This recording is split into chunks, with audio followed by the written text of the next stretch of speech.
नमस्कार दोस्तों, आप सभी का साहित्य ज्ञान पर हार्दिक स्वागत है। तो जैसा कि दोस्तों हमने रीतिकाल को पढ़ना आरंभ कर लिया था। हमने रीतिकाल में पार्ट 1 तथा पार्ट 2 पढ़कर समाप्त कर लिया था। यह हमारा रीतिकाल का पार्ट 3 है। पिछली क्लास में हमने रीतिकाल के प्रमुख कवि जैसे केशवदास और चिंतामणि त्रिपाठी को पढ़कर समाप्त कर लिया था। आज हम इससे आगे के कवियों के बारे में अध्ययन करेंगे। और दोस्तों, अगर आपने वो क्लासें नहीं देखी हो तो उन क्लासों को आप देख सकते हो। संपूर्ण हिंदी साहित्य के नाम से प्ले लिस्ट बनी हुई दोस्तों, तो आप वहाँ पर हमारी जितनी भी क्लासें हुई है हिंदी साहित्य से संबंधित, उन सभी क्लासों को आप प्ले लिस्ट में देख सकते हो। तो दोस्तों, आज हम रीतिसिद्ध काव्य धारा के प्रमुख कवियों आज हम रीतिबद्ध काव्यधारा के प्रमुख कवियों को पढ़कर समाप्त कर लेंगे। तो शुरू करते हैं दोस्तों आज की हमारी क्लास को। मतीराम, इनका जन्म 1604 ईस्वी में और निधन 1701 ईस्वी में हुआ था। इनका उपनाम पुराने पंथ का प्रतीक।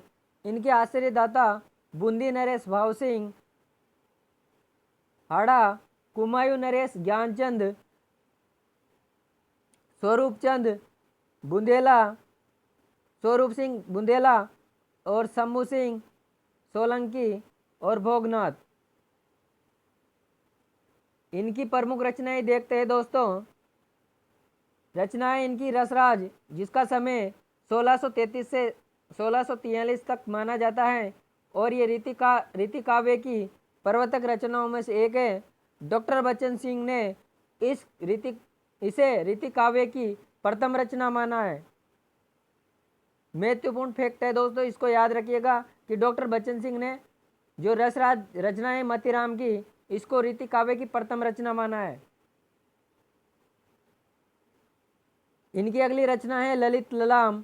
बूंदी नरेश भाव सिंह हाड़ा के आश्रय में रचित रचनाएं है इनकी, और इस रचना में 100 अलंकारों का विवेचन किया गया है। अगली रचना है फूल मंजरी। इसका समय 1619 ईस्वी है। ये जहांगीर की आज्ञा पर लिखी गई रचना है और एक फूल पर इन्होंने 60 दोहे वर्णित किए। इसमें मतीराम का प्रथम ग्रंथ है माना जाता है फूल मंजरी, परंतु डॉक्टर बच्चन सिंह के अनुसार रसराज इनका पहला ग्रंथ है। दोस्तों ध्यान रखिएगा, अगर मतीराम का प्रथम ग्रंथ पूछ लिया जाए तो फूल मंजरी है, जबकि डॉक्टर बच्चन सिंह के अनुसार पूछ लिया जाए तो वो रसराज इनका पहला ग्रंथ। अगली रचना है छंदसार। शंभुनाथ सिंह के आश्रय में रचित रचना वृत्त कौमुदी। स्वरूप सिंह बुंदेला के आश्रय में रचित अलंकार पंचाशिका। ज्ञानचंद के आश्रय में रचित रचना। अगली रचना है इनकी मतीराम सरसई, जिसका समयकाल 1681 है और यह भोगनाथ के आश्रय में रचित रचना मानी जाती है इनकी। मिश्र बंधुओं ने मतीराम व भूषण को त्रिपाठी बंधु के रूप में हिंदी नवरत्नों में स्थान दिया है। रामचंद्र शुक्ल के अनुसार रीतिकाल में चलती हुई सी भाषा की काव्य व्यंजना पद्माकर के बाद मतीराम के पास मिलती है।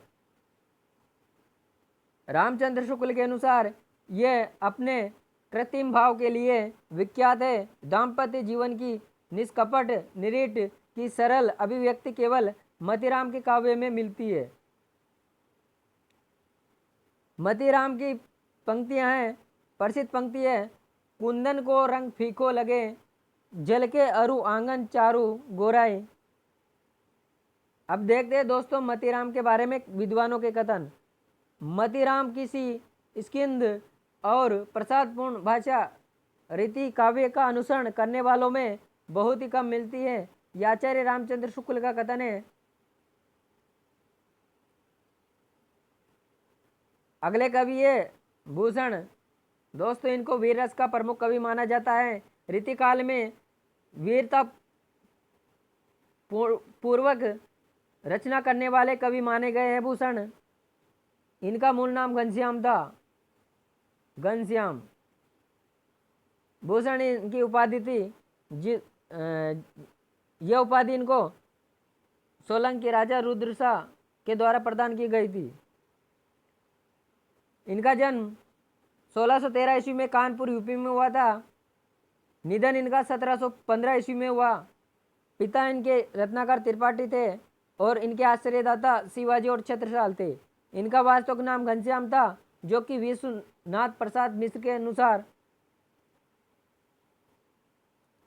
इनका मूल नाम पतिराम या मनीराम था। गणपति चंद्रगुप्त के अनुसार इनकी उपाधि भूषण, जो कि चित्रकूट के राजा रुद्रशाह सोलंकी के द्वारा प्रदान की गई थी। इनकी प्रमुख रचनाएं शिवराज भूषण। इस रचना में इन्होंने शिवाजी की प्रशंसा की है और ये अलंकार से संबंधित रचना मानी जाती है। इस रचना में 105 प्रकार के अलंकारों का प्रयोग किया गया और इस रचना में कुल 385 पद है।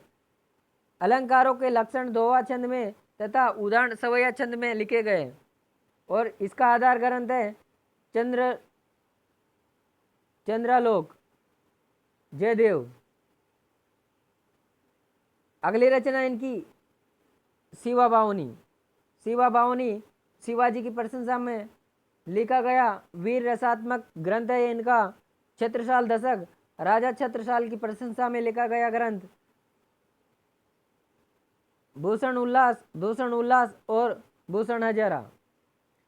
विशेष तथ्य है, भूषण रीतिकाल के ऐसे कवि हुए जिन्होंने अपनी रचनाओं में श्रृंगार रस की अपेक्षा वीर रस का प्रयोग किया है। भूषण वीर रस के प्रमुख कवि माने जाते हैं। वीरतापूर्वक उदाहरण देने के कारण इनको रीतिकाल का राष्ट्र कवि कहा जाता है। महाराज छत्रसाल ने एक बार भूषण की पालकी को कंधा दिया था, जिस पर भूषण ने कहा था शिवा को बकानो छत्रसाल को। भूषण के बारे में आचार्य रामचंद्र शुक्ल का कथन। आचार्य रामचंद्र शुक्ल का कथन, भूषण के वीर रस के उद्गार सारी जनता के हृदय की संपत्ति हुई है। शिवाजी और छत्रसाल की वीरता के वर्णनों को कोई झूठी खुशामद नहीं कह सकता। वे हिंदू जाति के प्रतिनिधि कवि और ये तीनों के तीनों कथन रामचंद्र शुक्ल के हैं। अगले कवि है कवि देव या इनका दूसरा नाम देवस्त था। जन्म इनका 1673 ईस्वी इटावा यूपी में हुआ था। दोस्तों याद रखिएगा, इनका जन्म कई बार परीक्षा में पूछा जा चुका है कि इनका जन्म 1673 ईस्वी में इटावा यूपी में हुआ था। निधन इनका 1687 ईस्वी में हुआ था और ये जाति से ब्राह्मण थे। रसवादी कवि माने जाते हैं।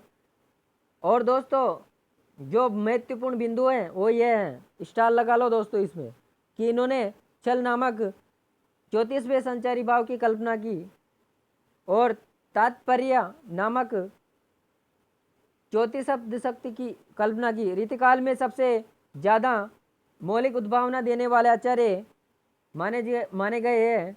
रीतिकाल में सबसे ज़्यादा रचना करने वाले कवि, यह भी महत्वपूर्ण बिंदु है दोस्तों, याद रखिएगा इसको भी। भारतेंदु हरिश्चंद्र ने इन्हें स्वामी हित हरिवंश का अनुयायी माना है और इनकी प्रमुख रचनाएं शिव सिंह सेंगर और डॉक्टर नगेंद्र ने इनकी बेहतर रचना मानी तथा रामचंद्र शुक्ल ने इनकी 25 रचनाएं मानी है। लेकिन इनकी वर्तमान में केवल 13 नहीं दोस्तों, यहाँ पर 15 ही रचनाएं उपलब्ध है। भाव विलास, जिसका समय 1689 है, मात्र 16 वर्ष की आयु में रचित रचना यह उनकी प्रथम रचना मानी जाती है।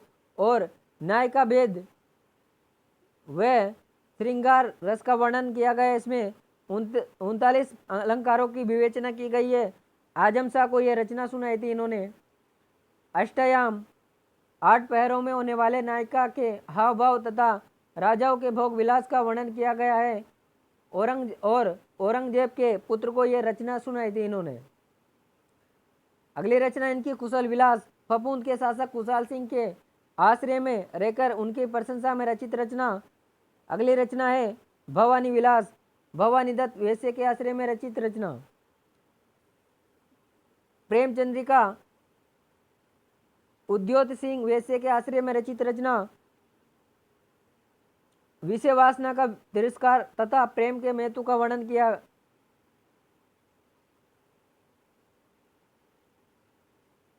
अगली रचना है रस विलास, राजा भोगीलाल और मोतीलाल की प्रशंसा में रचित रचना।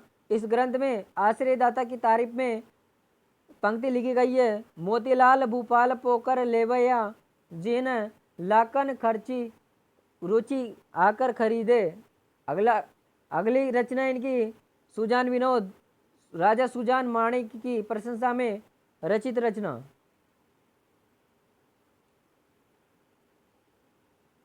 अगली रचना देवशतक, जो कि आध्यात्मिक ग्रंथ है इनका, और इसमें संसार की निस्सारता, जीव जगत और ब्रह्म आदि की विवेचना की गई है। अगली रचना है शब्द रसायन, या इसी का दूसरा नाम है काव्य रसायन, और ये इनकी काव्य शास्त्रीय रचना मानी जाती है।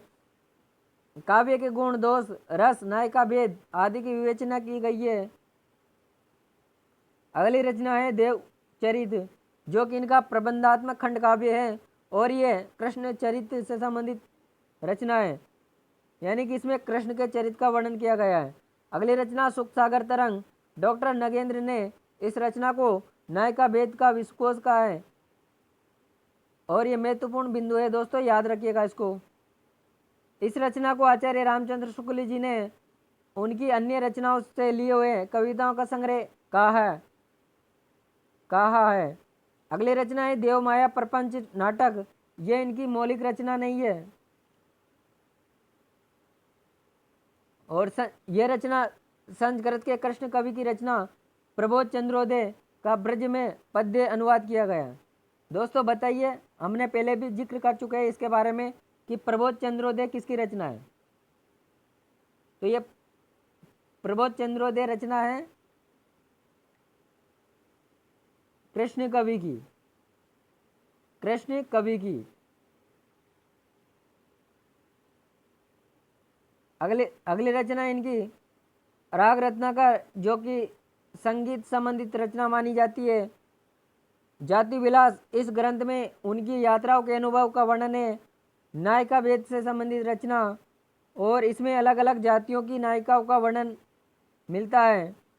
प्रेम तरंग, नायिका भेद तथा श्रृंगार संबंधित ग्रंथ है इनका, और इसमें ब्रह्म दर्शन 25 तथा तत्व दर्शन 25 में विरक्त भाव दिखाया गया है। रीतिकालीन कवियों में देव अत्यंत प्रतिभाशाली तथा प्रगल्भ कवि है एवं आचार्य, ये डॉक्टर बच्चन सिंह ने कहा था, कवि है वो आचार्य है। यहाँ पर ऐसे आएगा दोस्तों कि रीतिकालीन कवियों में देव अत्यंत प्रतिभाशाली तथा प्रगल्भ कवि एवं आचार्य है, तो ये बच्चन सिंह ने कहा इनके बारे में। देव के आचार्य तत्व की मौलिकता शुक्ल जी को मान्य नहीं थी, पर वह उनकी कवित्व शक्ति के कायल थे, ये भी बच्चन सिंह का कथन है। अपने ही ग्रंथ किस अंश को काटकर दूसरा ग्रंथ बना लेने की कला आधुनिक लेखकों को ही नहीं मालूम है। देव भी इस फन के उस्ताद है। बच्चन सिंह का कथन है, बद्ध रीति और मुक्ति रीति के कवियों में देव अकेले कवि है जिन्होंने निर्गुण भक्तों की एकदंत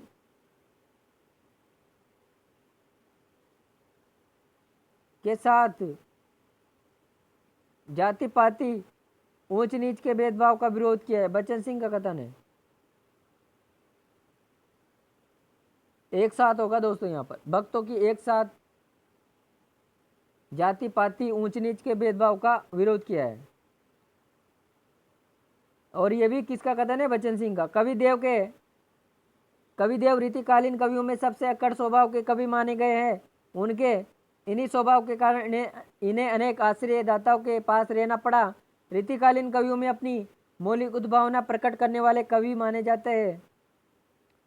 रामस्वरूप चतुर्वेदी ने मध्यकालीन हिंदी काव्य भाषा पुस्तक में लिखा है कि देव ध्वनि संवेदनशीलता रीतिकालीन काव्य भाषा में अप्रतिम है।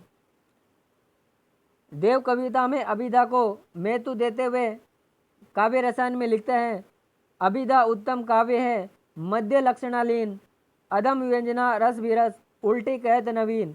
और ये पंक्ति इनकी बहुत ही वेरी वेरी इम्पोर्टेंट पंक्ति है दोस्तों, इसको याद रखिएगा, स्टार लगा ले इस पे, क्योंकि कई बार भर्ती योग्यता परीक्षाओं में ये पंक्ति पूछी जा चुकी है, कई प्रतियोगिता परीक्षाओं में। अगले कवि है जसवंत सिंह, जिनका समय 1626 से 1688 ईस्वी तक माना जाता है। हिंदी साहित्य के ये प्रधान आचार्य या शिक्षक के रूप में प्रसिद्ध है। जसवंत सिंह ने साहित्यिक और आध्यात्मिक दो प्रकार की रचनाएं लिखी है जो निम्नांकित है। भाषा भूषण, इसमें 212 अलंकारों का निरूपण किया गया है। प्रबोध चंद्रोदय संस्कृत नाटक, प्रबोध चंद्रोदय का ब्रजभाषा का पद्य अनुवाद है। अप्रोक्त सिद्धांत, अनुभव प्रकाश, आनंद विलास, सिद्धांत बोध, सिद्धांत सार। भाषा भूषण पर 3 टीकाएं लिखी गई है, एक तो अलंकार रत्नाकर, दूसरी है भूषण चंद्रिका और तीसरी है प्रताप सिंह की टीका। अगले कवि हमारे रसलीन, जिनका समय 1699 ईस्वी से 1750 ईस्वी तक माना गया है। इनका पूरा नाम सैयद गुलाम नबी रसलीन माना गया है। दोस्तों कई बार इनका नाम पूछा जा चुका है, तो इसको याद रखिएगा। इस रसलीन का पूरा नाम क्या है? तो क्या है? सैयद गुलाम नबी रसलीन। रसलीन अच्छे कवि के साथ साथ सैनिक और संगीतज्ञ भी थे। ये रसवादी आचार्य कवि थे। दोहा छंद पर इनका अद्भुत अधिकार माना जाता है। इनकी 2 रचनाएं उपलब्ध है। एक है अंग दर्पण, जिसका समय 1737 ईस्वी। इसमें अंगों को उपमा उत्प्रेक्षा से चमत्कारपूर्ण वर्णन किया गया और इसमें कुल 180 दोहे हैं। अगली रचना इनकी रस प्रबोध है, जिसका समय 1741 है और इसमें 1155 दोहों में रसों का वर्णन किया गया है। अगले कवि है भिखारी दास, जिनका रचना काल 1728 से 1750 ईस्वी तक के मध्य माना गया है। भिखारी दास जी का हिंदी में सर्वाधिक विस्तृत छंद विवेचन वाला जो ग्रंथ है वो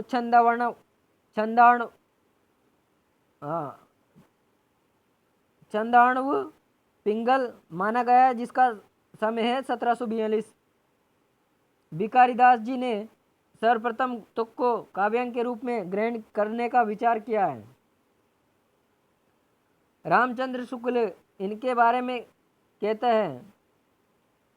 हैं काव्यांगों के निरूपण में दास जी को सर्वप्रधान स्थान दिया जाता है, क्योंकि इन्होंने छंद, अलंकार, रीति, गुण दोष, शब्द शक्ति आदि सब विषयों का और उनसे विस्तृत प्रतिपादन किया है। भिखारी दास की प्रमुख रचनाएं निम्नलिखित है। नामकोश 1738 ईस्वी, ये इनका कोश ग्रंथ माना जाता है। रस सारांश 1742, काव्य के भेद का वर्णन किया है। छंदाणव पिंगल 1742, छंदों का विस्तृत वर्णन है। काव्य निर्णय, वेरी वेरी इंपॉर्टेंट रचनाएं दोस्तों ये, इसको याद रखिएगा। काव्य निर्णय, जिसका समय 1746 माना गया और ये इनकी काव्य वेदोपवेद का वर्णन मिलता है इसमें। विष्णु पुराण भाषा 1750, विष्णु पुराण का दोहा चौपाई शैली में अनुवाद किया गया है। अगले कवि है कुलपति मिश्र। इनका रचना काल 1667 ईस्वी से 1686 ईस्वी के मध्य माना गया है और ये रस ध्वनिवादी कवि माने गए हैं। ये प्रसिद्ध कवि बिहारी लाल के भांजे माने गए हैं। कुलपति मिश्र मातुर चौबे ब्राह्मण थे। इनके आश्रयदाता विष्णु सिंह तथा राम सिंह थे। इनकी उपाधियां हैं मिश्र बंधु विनोद में इनको परमोत्तम कवि यानी कि भूषण लाल कहा गया है। सुखदेव प्रसाद मिश्र ने इन्हें भारी आचार्य कहा है। कुलपति मिश्र की प्रमुख रचनाएं रस रहस्य 1670, ये मम्मट के रस रहस्य का 6 अनुवाद है। द्रोण पर्व 1680 ईस्वी, महाभारत के द्रोण पर्व का पद्यबद्ध अनुवाद युक्ति तरंगिणी, जो कि अप्राप्य रचना मानी गई इनकी, और एक है संग्राम सार। नोट: डॉक्टर नगेंद्र ने इनकी एक अन्य पुस्तक दुर्गा भक्ति चंद्रिका का भी उल्लेख किया है। अगले कवि है पद्माकर। इनका जन्म 1753 ईस्वी में सागर एमपी में हुआ था। शुक्ल जी के अनुसार बांदा यूपी में इनका जन्म माना गया है। नोट: कहा जाता है कि जीवन की अंतिम समय में इन्हें कुष्ठ रोग हो गया था, जिससे वे गंगा जल के औषधि मूलक प्रयोग के बाद अंततः स्वस्थ भी हो गए। गंगा की स्तुति में अपने जीवन काल की अंतिम काव्य रचना गंगा लहरी लिखकर कानपुर में गंगा किनारे उनकी 80 वर्ष की आयु में सन 1833 ईस्वी में मृत्यु हो गई। इनके पिता का नाम मोहनलाल भट्ट था, जो कि तेलंग ब्राह्मण थे, और इनके जो ये राज्याश्रय में रहे थे। पद्माकर राज दरबारी कवि के रूप में कई नरेशों से सम्मानित किए गए, अतः वे अनेक राज्य दरबारों में सम्मान पूर्वक रहे हैं। सुधाकर पांडे ने इनके बारे में लिखा है, पद्माकर ऐसे सरस्वती पुत्र थे जिन पर लक्ष्मी जी की कृपा सदा से रही है। अतुल संपत्ति उन्होंने अर्जित की और संग साथ सदा ऐसे लोगों का जो दरबारी संस्कृति में डूबे हुए थे। कहा जाता है जब वे चलते थे तो राजाओं की तरह उनका जुलूस चलता था और उसमें गणिकाएं तक रहती थी। पद्माकर भट्ट जयपुर नरेश राजा प्रताप सिंह के आश्रित कवि थे। प्रताप सिंह ने इनको कवि शिरोमणि की उपाधि प्रदान की थी। इनकी प्रमुख रचनाएं हिम्मत बहादुर बिरुदावली, अजयगढ़ के गुसाई अनूपगिरी, इनको हिम्मत बहादुर भी कहते हैं, की प्रशंसा में लिखित रचना मानी गई है। अगली रचना इनकी प्रताप सिंह बिरुदावली, जयपुर नरेश प्रताप सिंह की प्रशंसा में लिखित रचना। जगत विनोद सवाई जगत सिंह की प्रशंसा में लिखित आलीजा प्रकाश, ग्वालियर के शासक दौलत राव सिंधिया के सम्मान में लिखित ईश्वर पचीसी, ईश्वरी सिंह की प्रस्तुति में लिखित रचना। पद्माकर की भाषा सरस, काव्य में और सुव्यवस्थित है। छंद अनुशासन और काव्य प्रवाह की दृष्टि से दोहा, सवैया और कविता पर जैसा असाधारण अधिकार पद्माकर का था, वैसा अन्य किसी मध्यकालीन कवि की रचनाओं में दिखाई नहीं देता है।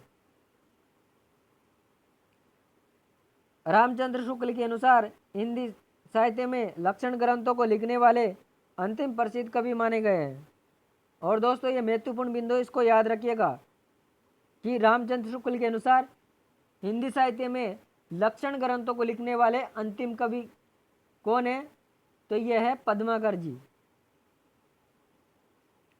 मूलतः हिंदी भाषी न होते हुए भी पद्माकर ने हिंदी और संस्कृत साहित्य की श्री वृद्धि में जितना योगदान दिया, वैसा अकादमिक उदाहरण अन्यत्र दुर्लभ है। इन्हें आशु कवि शक्ति अपने पहले के कवियों और संस्कृत विद्वानों की सुदीर्घ वंश परंपरा से प्राप्त थी। ब्रज भाषा के अलावा संस्कृत